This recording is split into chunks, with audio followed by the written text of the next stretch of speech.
Jeg hedder Christian Reinau, og jeg er lektor her på Institut for Byggeri og Anlæg, og jeg forsker i Big Data inden for transportfeltet. I dag der findes der sensorer overalt. Vi render rundt med sensorer på os selv i telefoner osv.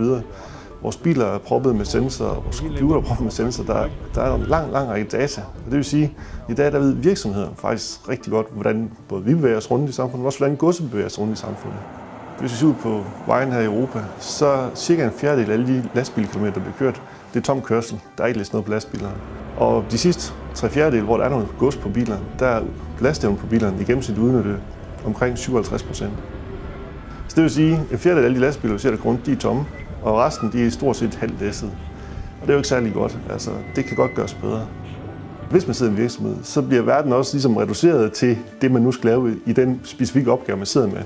Så hvis man arbejder med en virksomhed, der arbejder med godsdata, jamen så er det godsdata, man kigger på.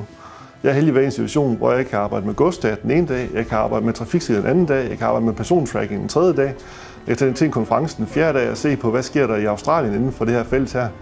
Det giver den mulighed, at jeg kan se nogle ting lidt i helikopterperspektiv og sige, jamen kunne man forbinde noget her? Og det er et overblik, man måske ikke altid har, når man sidder i en virksomhed, hvor verden handler om et specifikt felt, og hvordan man laver noget nyt i morgen inden for det felt. Man kan sige, at i dag der har vi et eller andet status quo i samfundet. Det kunne være fedt, hvis vi i morgen gør det lidt bedre.